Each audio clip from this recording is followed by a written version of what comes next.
Hello बच्चों, आज हम हिंदी 2 में क्लास 7 और क्लास 8 के लिए लेसन नंबर 7 बताने जा रहे हैं, जिसका शीर्षक है कारक।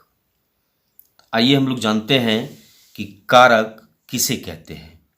संज्ञा तथा सर्वनाम के जिस रूप से उसका वाक्य के दूसरे शब्दों या क्रिया से संबंध स्थापित हो जाए उसे कारक कहते हैं, एवं वाक्य में क्रिया से संबंध जोड़ने का काम जो चिन्ह करता है उसे विभक्ति, उपसर्ग या कारक कहते हैं।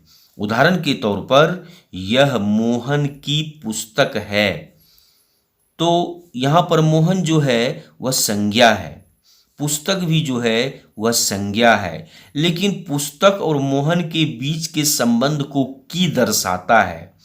की यानी संबंध जोड़ने का काम करता है, इसलिए की जो है कारक चिन्ह है, या इसे विभक्ति भी कहते हैं या इसे उपसर्ग भी कहते हैं।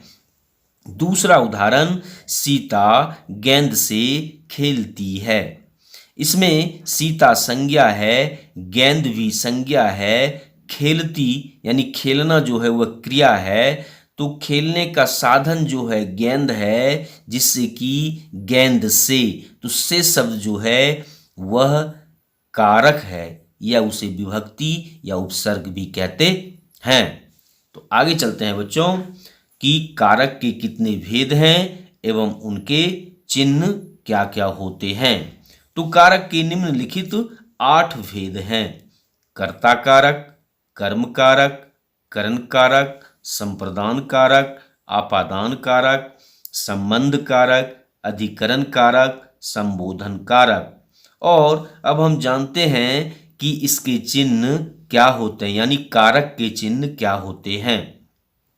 तो कर्ता कारक का चिन्ह ने है, कर्म कारक का चिन्ह को है, करण कारक का चिन्ह से, द्वारा, के, साथ, संप्रदान कारक का चिन्ह को, के लिए, आपादान कारक का चिन्ह से, यानी जुदाई ब्रैकेट में है, मतलब अलग होना या पृथक होना दर्शाता है। यह से जो है वह जुदाई या पृथक होना या अलग होना दर्शाता है। संबंध, संबंध कारक का चिन्ह है का, के, की।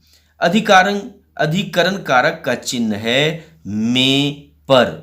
संबोधन कारक का चिन्ह है हे, रे, अरे, ए, ओ आदि। अब आगे चलते हैं हम लोग कि कर्ता कारक की परिभाषा क्या है। शब्द के जिस रूप से क्रिया के करने वाले का बोध हो उसे कर्ता कारक कहते हैं। उदाहरण के तौर पर राम भोजन करता है। यहाँ पर भोजन करने का काम जो है वह कौन कर रहा है, तो राम कर रहा है। भालू नाचता है, कर्ता कारक का चिन्ह ने होता है, लेकिन आवश्यकता के अनुसार लगाया जाता है अथवा नहीं भी लगाया जाता है। तो बच्चों हम लोग यहाँ देखें कि उदाहरण परिभाषा के हिसाब से क्रिया के करने वाले का बोध, तो भोजन करने का काम राम कर रहा है, नाचने का काम भालू कर रहा है, इसलिए राम और भालू जो है वह क्या है, कर्ता कारक है। अब चलते हैं कर्म कारक की परिभाषा। कर्ता को छोड़कर जिस पर क्रिया का फल पड़े, यानी काम करने वाले को छोड़कर जिस पर क्रिया का फल पड़े तथा उसे व्यक्त करने वाले शब्द के रूप, आइए चलते हैं दूसरे पेज में, शब्द के रूप को कर्म कारक कहते हैं। उदाहरण के तौर पर मोहन ने पुस्तक पढ़ी, राम ने रावण को मारा। इन दोनों उदाहरण में और या वाक्यों में पढ़ना और पढ़ने और मारा क्रिया का फल पुस्तक और रावण पर पड़ा है, क्योंकि पुस्तक पढ़ी गई है और रावण मारा गया है, अतः पढ़ी और मारा जो है वह कर्म कारक है। आगे करण कारक की परिभाषा। शब्द के जिस रूप से क्रिया के साधन का बोध होता है उसे करण कारक कहते हैं। उदाहरण के तौर पर सीता कलम से लिखती है, राम बाण से रावण को मारता है। तो इस वाक्य में या इस उदाहरण में लिखने का काम कलम से हो रहा है एवं मारने का काम बाण से हो रहा है, इसलिए क्रिया का साधन जो है वह कलम और बाण है, जो कि करण कारक है। संप्रदान कारक की परिभाषा, जिसके लिए क्रिया की जाती है उसका बोध कराने वाले संज्ञा अथवा सर्वनाम को संप्रदान कारक कहते हैं। उदाहरण के तौर पर पिताजी के लिए चाय लाओ, राजा गरीबों को वस्त्र देता है। दिए गए उदाहरण में चाय लाने की क्रिया पिताजी के लिए एवं वस्त्र देने की क्रिया गरीबों के लिए किया जा रहा है, इसीलिए पिताजी के लिए और गरीबों को ये दोनों शब्द जो हैं संप्रदान कारक है। आपादान कारक की परिभाषा, शब्द के जिस रूप से किसी अन्य वस्तु का अलग या पृथक होने का बोध हो उसे आपादान कारक कहते हैं। उदाहरण के तौर पर मोहन घोड़े से गिरता है, लड़के स्कूल से आते हैं। दिए गए उदाहरण में मोहन का घोड़े से और लड़के का स्कूल से अलग होना पाया जा रहा है, इसलिए घोड़े से स्कूल से दोनों जो है आपादान कारक है। आगे चलते हैं संबंध कारक की परिभाषा, शब्द के जिस रूप से उसका किसी दूसरे के साथ संबंध अर्थात एक वस्तु या पदार्थ का संबंध दूसरी वस्तु या पदार्थ से जाना जाए तो उसे संबंध कारक कहते हैं। उदाहरण के तौर पर यह मोहन का स्कूटर है, दूसरा उदाहरण वह सोहन का घर है। दिए गए उदाहरण में स्कूटर का संबंध मोहन से एवं घर का संबंध सोहन से है, इसलिए स्कूटर शब्द और घर शब्द जो है वह संबंध कारक है। आगे चलते हैं अधिकरण कारक की परिभाषा, शब्द के जिस रूप से क्रिया के आधार का बोध होता है उसे अधिकरण कारक कहते हैं। उदाहरण के तौर पर पुस्तक मेज पर रख दो, सेब अलमारी में रख दो।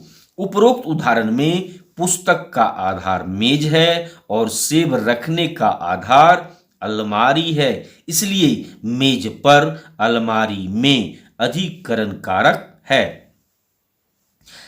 आगे संबोधन कारक की परिभाषा, शब्द के जिस रूप से किसी को बुलाने, पुकारने अथवा सावधान करने के लिए बोध होता है उसे संबोधन कारक कहते हैं। उदाहरण के तौर पर हाय मैं तो बर्बाद हो गया, हे प्रभु मेरी इच्छा पूरी करो। इन दोनों उदाहरणों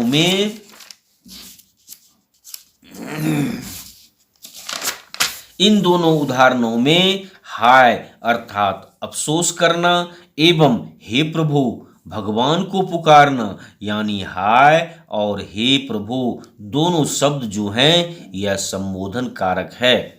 अब विशेष में चलते हैं, क्योंकि करण कारक तथा आपादान कारक और कर्म कारक तथा संप्रदान कारक, तो करण कारक और अपादान कारक का चिन्ह जो होते हैं वो समान होते हैं, लेकिन दोनों का रूप परिवर्तन अलग होता है। ठीक उसी प्रकार कर्म कारक तथा संप्रदान कारक के चिन्ह भी एक ही जैसे होते हैं, लेकिन दोनों में अलग अलग रूप परिवर्तन होता है। तो आइए पहले चलते हैं करण कारक तथा अपादान कारक में क्या अंतर है।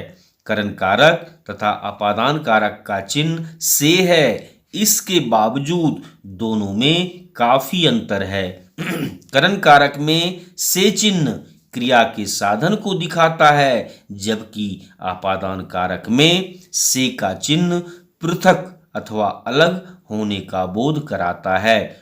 तो बच्चों समझ गए, करण कारक में जो चिन्ह है क्रिया का साधन दर्शाता है और अपादान में अलग होने की बात को दर्शाता है। आगे चलते हैं, कर्म कारक तथा संप्रदान कारक में क्या अंतर है।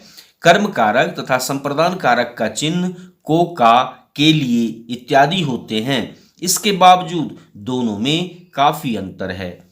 कर्म कारक में को, का, के लिए जिस पर क्रिया का फल पड़ता है उसे दर्शाता है, जबकि संप्रदान कारक में को, का, के लिए से जिसके लिए क्रिया की जाती है उसे दर्शाता है। तो दोनों में बच्चों यही अंतर है। धन्यवाद।